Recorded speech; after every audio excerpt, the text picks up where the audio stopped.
iniziamo il nostro percorso con questa immagine che ci accompagnerà lungo i giorni della nostra sessione. Questa statua, alcuni di voi la conoscono già, è la famosa statua del Rinascimento africano che si trova a Dakar, in Senegal. L'opera è stata ideata da un architetto senegalese che si chiama Pierre Goudiaby Atepa. L'opera è stata inaugurata nel 2010 dal presidente Wade. Voi, guardando questa immagine, che cosa vi ispira relativamente al tema del Rinascimento? Che cosa in questa immagine vi rimanda a questa idea, a questo concetto di Rinascimento?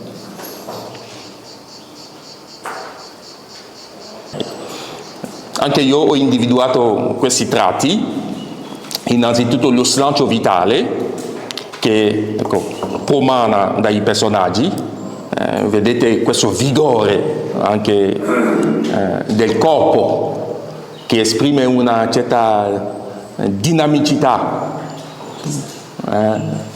sì, una certa determinatezza. Poi c'è la triade,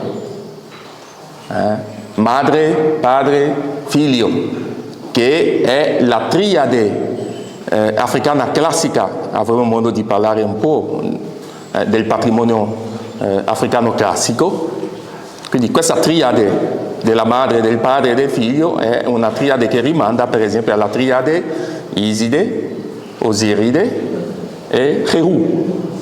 Avremo modo di specificare tutto questo. Poi il terzo elemento che personalmente mi colpisce in questa opera è lo sguardo rivolto verso il futuro. Tutti e tre personaggi sembrano guardare verso lo stesso orizzonte, il quale orizzonte è indicato dal dito del bambino. Ecco, quindi lo sguardo rivolto verso il futuro. Iniziamo con alcuni dati sull'Africa, di quale Africa parliamo, quindi presentiamo globalmente il contesto. Parliamo di un continente che ha le dimensioni del mondo, ha 30 milioni di chilometri quadrati. Questa carta vi mostra che buona parte del mondo entra nella carta dell'Africa. Qui sotto avete la Cina, tutta la Cina entra, la Cina che è già un subcontinente. Poi gli Stati Uniti, qua. Sopra avete buona parte dell'Europa occidentale, poi aggiungiamo l'Inghilterra, quindi quasi tutta l'Europa occidentale entra dentro la superficie dell'Africa. Poi buona parte dell'Europa est entra anche nella carta dell'Africa. Abbiamo l'India, ecco, è di questo continente che vogliamo parlare. Un altro elemento da tenere presente, la demografia africana, che suscita delle paure in qualche parte del mondo. La demografia africana è una minaccia. L'Africa si riversa sulle nostre coste. La poussée démographique, la pressione demografica africana ci invade. È vero che all'orizzonte 2050 l'Africa avrà la demografia più forte, ma anche quella più giovanile, quindi più viva, più vivace. Ma allo stato attuale delle cose, nonostante tutto ciò che si dice della demografia africana, Relativamente al continente, alle dimensioni del continente, l'Africa ha ancora la densità, ha una densità ancora meno forte dell'Europa. Vi ho preso questa cartina che è del 2003. Ecco, nel 2003 la popolazione dell'Africa era intorno a 800 milioni di abitanti.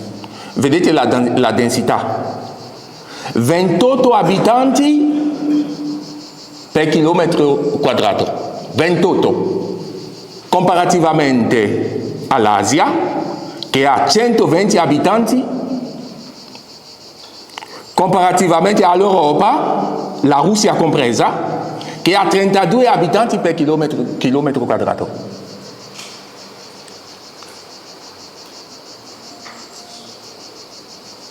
Questi sono i dati. Le risorse naturali dell'Africa, le conoscete, il petrolio, l'oro, il diamante, non c'è bisogno di soffermarci su questo. È il continente più ricco di risorse naturali, questo in assoluto. È un paradiso l'Africa da questo punto di vista. Alcuni dicono che è uno scandalo. È uno scandalo. I prodotti più esportati dai paesi africani sono questi qua, l'oro, il ferro, i minerali. È un continente che è in preda alle forze di dominazione da circa 6-7 secoli. Lasciamo il periodo della schiavitù, ne parleremo dopo.